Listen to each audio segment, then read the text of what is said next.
Welcome back to UPSC COC Learners Tamil channel.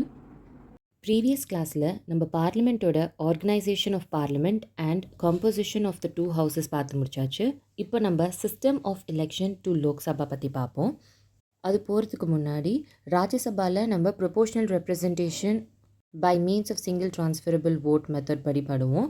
And இங்கே லோக்சபாவில் first past the post system அந்த method படி நம்ம பண்ணுவோம். அதை பற்றி நம்ம டீட்டெயிலாக இந்த சிஸ்டம் ஆஃப் எலெக்ஷன் டு லோக்சபாவில் நம்ம பார்ப்போம். Okay, now let's get in to the topic. So இந்த எலெக்ஷன் நடக்கிறதுக்கு நான் முன்னாடியே சொன்ன மாதிரி ஸ்டேட்ஸ் வந்து டெரிட்டோரியல் கான்ஸ்டிடியூவன்சிஸாக பிரிக்கப்படும் அப்படின்ட்டு. இந்த டெரிட்டோரியல் கான்ஸ்டிடியூவன்சிஸை பிரிக்கிறதுக்குன்னு 2 ப்ரொவிஷன் செட்டப் பண்ணியிருக்காங்க. ஸோ ஃபர்ஸ்ட் ஒன் பார்த்தீங்கன்னாக்கா லோக்சபாவில் ஹோல் இந்தியாவை ரெப்ரசன்ட் பண்ணி அங்கே லோக்சபாவில் மெம்பர் ஆவாங்கன்ட்டு.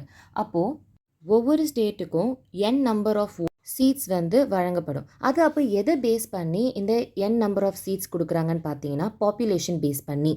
ஃபார் எக்ஸாம்பிள் ஏன்னு ஒரு ஸ்டேட் இருக்குது, அங்கே பார்த்தோன்னாக்கா 2 lakh மெம்பர்ஸ் இருக்காங்க.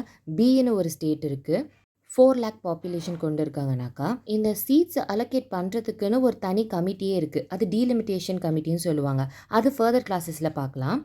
இங்கே சின்ஸ் நானே ஒரு ஃப்ரேம் பண்ணி ஒரு எக்ஸாம்பிள் பண்ணதுனால சப்போஸ் இந்த டீலிமிட்டேஷன் கமிட்டி என்ன பண்ணுறாங்கனாக்கா 1 lakh கொண்டது 1 சீட்டுன்னு சொல்கிறாங்கனாக்கா அப்போது ஸ்டேட் ஏல மொத்தம் அவங்களுக்கு 2 சீட்ஸ் அலோகேட் பண்ணுவாங்க.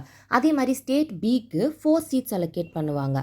இது ஜஸ்ட் ஃபார் எக்ஸாம்பிளுக்கு தான் நான் சொன்னேன். இதே கான்செப்ட் தான் பிக் ஸ்கேலில் பண்ணுவாங்க.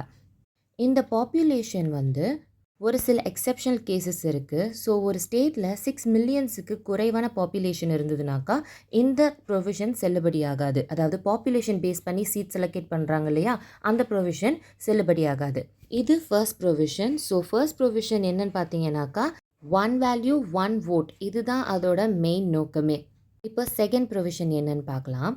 இப்போது சீட்ஸ் எல்லா ஸ்டேட்ஸுக்கும் அலோகேட் பண்ணிட்டாங்க. இப்போது அந்த ஸ்டேட்டுக்குள்ளே டிவிஷன் பண்ணுவாங்க. அதுதான் நம்ம டெரிட்டோரியல் கான்ஸ்டிடியூவன்சிஸ்ன்னு சொல்லுவோம். ஸோ அதை பற்றி டீட்டெயிலாக போகிறதுக்கு முன்னாடி ஒரு சின்ன எக்ஸாம்பிள் சொல்கிறேன். ஸோ இப்போ ஸ்கூலில் பார்க்கும்போது ஒவ்வொரு கிளாஸுக்கு ஒவ்வொரு தனி கிளாஸ் டீச்சர்ஸ் இருப்பாங்க இல்லையா, இது நல்ல எஃபெக்டிவாக செயல்படுறதுக்காக தான் இந்த மாதிரி தனித்தனியாக கிளாஸ் டீச்சர்ஸ் வந்து போடுறாங்க. சப்போஸ் ஒரு டீச்சர் வந்து 3 இல்லைனா 4 கிளாஸஸை மானிட்டர் பண்ணுற மாதிரி கிளாஸ் டீச்சர் மாதிரி பொசிஷன் கொடுத்தாங்கனாக்கா அவங்களால எஃபெக்டிவாக செயல்பட முடியாது. லைக் ஒவ்வொருத்தவங்களுடைய குறையை கேட்க முடியாது, அண்ட் அவங்களோட இன்ட்ரெஸ்ட் எதில் இருக்குன்னு கண்டுபிடிக்க முடியாது, அண்ட் பிரச்சனைகளையும் தீர்வு கட்ட முடியாது. அதே கான்செப்ட் தான் இங்கே நம்ம பொலிட்டிக்கல் ஸ்கேலில் பார்க்க போகிறோம். அதனால தான் இந்த ஸ்டேட்ஸ் பார்த்தோன்னாக்கா டெரிட்டோரியல் கான்ஸ்டிடியூவன்சிஸாக பிரியுது. So in case of Tamil Nadu பார்த்தோன்னாக்கா லோக்சபாவில் 39 சீட்ஸ் அலோகேட் பண்ணியிருக்காங்க பேஸ்ட் ஆன் பாப்புலேஷன். ஸோ இப்போ நீங்கள் வந்து கூகுளில் சர்ச் பண்ணி பார்க்கலாம். தமிழ்நாடு லோக்சபாஸ் டெரிட்டோரியல் கான்ஸ்டிடியூவன்சின்னு போட்டு பாருங்கள். அதில் 39 டெரிட்டோரியல் கான்ஸ்டிடியூவன்சிஸ் காட்டுவாங்க. அதில் பர்டிகுலராக நீங்கள் சென்னை பாருங்கள். சென்னை நார்த், சவுத் அண்ட் சென்ட்ரல்னு பிரிஞ்சிருக்கும். அதை மொத்தமாகவே சென்னைன்னு வச்சுருக்கலாம்ல, அது வைக்க முடியாது. ஏன்னு பார்த்தீங்கன்னாக்கா இந்த டெரிட்டோரியல் கான்ஸ்டிடியூவன்சியுமே பார்த்தீங்கன்னா பாப்புலேஷன் பேஸ் பண்ணி தான் பிரிக்கிறாங்க. ஸோ அப்போது ஒரு சீட்ஸ் அலோகேட் பண்ணுறதுக்குமே பாப்புலேஷன் பேஸ் பண்ணி தான் பண்ணுறாங்க. அண்ட் ஒரு ஸ்டேட்டை டெரிட்டோரியல் கான்ஸ்டிடியூவன்சிஸாக பிரிக்கும்போது அந்த டெரிட்டோரியல் கான்ஸ்டிடியூவன்சிஸில் இருக்கக்கூடிய மக்கள் தொகையுமே வந்து சேமாக இருக்கணும். அப்போ தான் அந்த 1 வேல்யூ 1 vote பூர்த்தி செய்ய முடியும். அண்ட் இங்கே பாப்புலேஷன் நான் மென்ஷன் பண்ணியிருக்கேன் இல்லையா, அது எதோட ஃபிகர்னு பார்த்தீங்கன்னாக்கா லேட்டஸ்ட்டாக எடுக்கக்கூடிய சென்சஸில் வரக்கூடிய பாப்புலேஷன் ஃபிகர் தான். பட் சில கான்ஸ்டிடியூஷன் அமெண்ட்மெண்ட்ஸ் மேக் பண்ணி சில சென்சஸை வந்து ஃப்ரீஸ் பண்ணி வச்சுருக்காங்க. அதை நம்ம டீட்டெயிலாக நெக்ஸ்ட் சப்ஹெட்டிங்கான ரீஅட்ஜஸ்ட்மெண்ட் ஆஃப்டர் ஈச் சென்சஸில் பார்ப்போம். ஸோ ஆன் த ஹோலாக பார்த்தீங்கன்னா டெரிட்டோரியல் கான்ஸ்டிடியூவன்சிஸில் கான்ஸ்டிடியூஷன் பார்த்தோன்னாக்கா 2 யூனிஃபார்ம் ரெப்ரசன்டேஷன் எதிர்பார்க்குறாங்க. ஒன்று பார்த்தீங்கன்னாக்கா பிட்வீன் த ஸ்டேட்ஸ் அண்ட் இன்னொன்று அமாங் த ஸ்டேட். அந்த டெரிட்டோரியல் கான்ஸ்டிடியூவன்சிஸ் பிரிக்கிறோம் இல்லையா, அந்த பாப்புலேஷன் கவுண்ட் சேமாக இருக்கணும், அதாவது யூனிஃபார்மாக ரெப்ரசன்ட் பண்ணணும் அப்படின்னு நோக்கத்தில் கான்ஸ்டிடியூஷன் சொல்லியிருக்காங்க. Next one readjustment after each census. So ஏர்லியரே சொன்ன மாதிரி தான் ஒவ்வொரு சென்சஸ் எடுத்ததுக்கப்புறம் ஒவ்வொரு ஸ்டேட்டுக்கும் சீட்ஸ் அலோகேட் பண்ணுறாங்க இல்லையா, அதுலேயும் அண்ட் ஒவ்வொரு ஸ்டேட்டையும் டெரிட்டோரியல் கான்ஸ்டிடியூவன்சிஸாக பிரிக்கிறாங்க இல்லையா, இந்த 2 விஷயத்துலையும் பாப்புலேஷன் பேஸ் பண்ணி தான் மாற்றங்கள் கொண்டு வராங்கன்னு நம்ம ஏர்லியராக பார்த்தாச்சு. ஸோ அந்த ஒவ்வொரு சென்சஸ் எடுத்ததுக்கப்புறம் வரக்கூடிய ரிசல்ட்டை பேஸ் பண்ணி இந்த 2 சேஞ்சஸும் மேற்கொள்ளணும் அப்படின்னு சொல்லியிருக்காங்க. இது கான்ஸ்டிடியூஷன் படி. அடிஷ்னலாக பார்லிமெண்ட்டுக்கு ஒரு பவர் கொடுத்துருக்காங்க. யார் இந்த ரீஅட்ஜஸ்ட்மெண்ட் பண்ண போகிறாங்க, அதாவது எந்த அத்தாரிட்டி பண்ண போகிறாங்க அண்ட் எந்த விதத்தில் பண்ண போகிறாங்கன்ட்டு பார்லிமெண்ட் தான் முடிவெடுக்கணும் அப்படின்னு கான்ஸ்டிடியூஷனில் சொல்லியிருக்கு. அதுபடி பார்லிமெண்ட் பார்த்தோன்னாக்கா ஒரு டீலிமிட்டேஷன் கமிஷன் ஆக்ட்னு கொண்டு வந்தாங்க. அது எந்தெந்த வருஷத்தில் கொண்டு வந்திருக்காங்கன்னா 1952, 1962, 1972 அண்ட் 2002. ஸோ மேலே சொன்ன அந்த 2 விஷயத்துக்காக இந்த டீலிமிட்டேஷன் கமிஷன் ஆக்டை வந்து பார்லிமெண்ட் கொண்டு வந்திருக்காங்க. இப்போது பார்லிமெண்ட் ஏதாவது அமெண்ட்மெண்ட்ஸ் கொண்டு வந்திருக்காங்களான்னு செக் பண்ணுவோம். அது போகிறதுக்கு முன்னாடி திரும்ப இன்னொரு வாட்டி ஹெட்டிங்கை ரீட் பண்ணுறேன். Readjustment after each census. So ஒவ்வொரு சென்சஸ் எடுத்ததுக்கப்புறம் அந்த allocation of seats and territorial constituency டிவிஷனை வந்து ரீஅட்ஜஸ்ட்மெண்ட் பண்ணணும் ஒவ்வொரு சென்சஸ் எடுத்ததுக்கப்புறம் அப்படின்னு சொல்லியிருக்காங்க. இது ஏதாவது பார்லிமெண்ட் சேஞ்சஸ் கொண்டு வந்திருக்காங்களான்னு பார்ப்போம். So 42nd Constitutional Amendment Act 1976 படி 1971 சென்சஸை பேஸ் பண்ணி சீட்ஸை அலோகேட் பண்ணுறதுக்கும் அண்ட் டெரிட்டோரியல் கான்ஸ்டிடியூவன்சிஸை நிர்ணயிக்கிறதுக்கும் பயன்படுத்தணும் அப்படின்னு சொல்லியிருக்காங்க. அண்ட் இந்த ப்ரொவிஷன் 2000 வரைக்கும் ஃபாலோ பண்ணணும்னு சொல்லியிருக்காங்க. And 84th Constitutional Amendment Act 2001 பார்த்தீங்கன்னா 1971 சென்சஸ் வந்து சீட்ஸை அலோகேட் பண்ணுறதுக்கும் 1991 சென்சஸ் வந்து டெரிட்டோரியல் கான்ஸ்டிடியூவன்சிஸ் நிர்ணயிக்கிறதுக்கும் பயன்படுத்த சொல்லியிருக்காங்க. அண்ட் இது பார்த்தோன்னாக்கா 2026 வரைக்கும் ஃபாலோ பண்ணணும். And 87th Constitutional Amendment Act 2003ல் ஒரு சேஞ்ச் கொண்டு வந்திருப்பாங்க. என்னென்னு பார்த்தோன்னா 1971 சென்சஸ் பேஸ் பண்ணி அலோகேஷன் ஆஃப் சீட் அதே தான் ஃபாலோ ஆகுது. பட் 2001 சென்சஸ் பேஸ் பண்ணி தான் டெரிட்டோரியல் கான்ஸ்டிடியூவன்சிஸை நிர்ணயிக்கணும்னு சொல்லியிருக்காங்க. அண்ட் இதுவும் 2026 வரைக்கும் ஃபாலோ பண்ணணும்னு சொல்லியிருக்காங்க. இப்போ next reservation of seats for எஸ்சிஸ் அண்ட் எஸ்டிஸ் பற்றி பார்ப்போம். அது போகிறதுக்கு முன்னாடி நம்ம ஃபர்ஸ்ட் லெசனில் தட் இஸ் ஹிஸ்டாரிக்கல் பேக்ரவுண்டில் பார்த்தோன்னா கம்யூனல் ரெப்ரசன்டேஷன் சிஸ்டம்னு ஒன்று பார்த்துருப்போம். அதுவும் ரிசர்வேஷனும் ஒன்றா அது கிடையாது, சேம் கிடையாது ரெண்டுமே. இதில் என்ன டிஃப்ரென்ஸ்ன்னு பார்த்தீங்கன்னாக்கா எலெக்டோரேட் கம்யூனல் ரெப்ரசன்டேஷனில் பார்த்தோன்னாக்கா இப்போ ஏ குரூப்பை சார்ந்த ஒரு பர்சன் வந்து கேண்டிடேட்டாக அங்கே நிற்கிறாங்கனாக்கா ஏ குரூப் மக்கள் மட்டும்தான் அவரை எலெக்ட் பண்ண முடியும். ஸோ எலெக்டோரேட் வந்து அந்த குரூப் சார்ந்தவங்க மட்டும்தான் இருப்பாங்க. பட் ரிசர்வேஷனில் அப்படி கிடையாது. இதில் பார்த்தோன்னாக்கா ஏ குரூப்லேருந்து யாரோ ஒரு கேண்டிடேட் வந்து நிற்கிறாங்கனாக்கா அந்த போஸ்ட் அந்த ஏ குரூப்புக்கு தான் போய் சேரும்.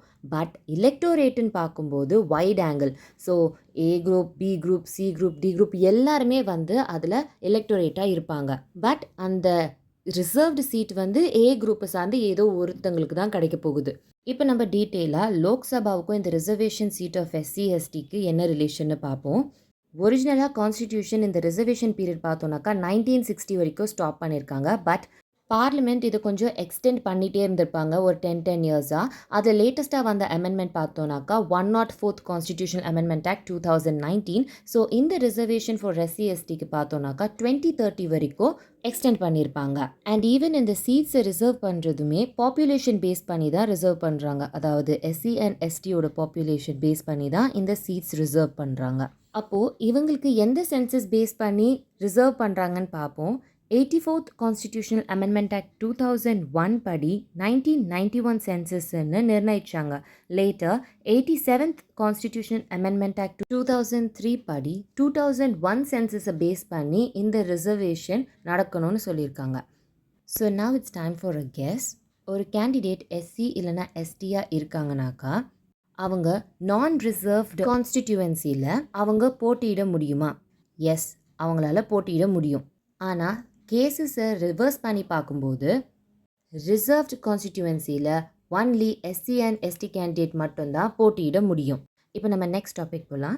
First past the post system. So நம்ம முன்னாடியே சொன்ன மாதிரி ராஜ்யசபா வந்து ப்ரொபோஷனல் ரெப்ரசன்டேஷன் பேஸ் பண்ணி மெம்பர்ஸை எலெக்ட் பண்ணுவாங்க. பட் இந்த லோக்சபான்னு பார்க்கும்போது டெரிட்டோரியல் ரெப்ரசன்டேஷன், அதாவது first past the post system base பண்ணி தான் மெம்பர்ஸை எலெக்ட் பண்ணுறாங்க. இந்த டெரிட்டோரியல் ரெப்ரசன்டேஷனில் ஒரு பர்சன் அந்த ஜியாகிரபிக்கல் ஏரியாவை ரெப்ரசன்ட் பண்ணி அங்கே போய் மெம்பராக ஆகுறாங்க. அதாவது இன் கேஸ் ஆஃப் தமிழ்நாடு பார்த்தோன்னாக்கா ஆரணி கான்ஸ்டிடியூவன்சி, அடுத்து Chennai north constituency, Dharmapuri constituency, இந்த மாதிரி ஒவ்வொரு ஏரியா ரெப்ரசன்ட் பண்ணி அவங்க அங்கே மெம்பர் ஆகுறாங்க. ஸோ இந்த ஜியாகிரபிக்கல் ஏரியாவை தான் நம்ம கான்ஸ்டிடியூவன்சின்னு சொல்கிறோம். And there is a term single member constituency. அதாவது ஒரு கான்ஸ்டிடியூவன்சியோட சார்பாக ஒரு ரெப்ரசன்டேட்டிவ் அந்த பார்லிமெண்ட்டில் வாய்ஸ் அவுட் பண்ணுறாங்க இல்லையா, ஸோ அதுதான் நம்ம சிங்கிள் மெம்பர் கான்ஸ்டிடியூவன்சின்னு சொல்லுவோம். There was a term called double member constituency. இது 1961 முன்னாடி வரைக்கும் இருந்தது. பட் அது லேட்டர் அபாலிஷ் பண்ணிட்டாங்க. இந்த டபுள் மெம்பர் கான்ஸ்டிடியூவன்சியில் வந்து ஒரு கான்ஸ்டிடியூவன்சியை சார்பாக 2 ரெப்ரசன்டேட்டிவ்ஸ் போவாங்க.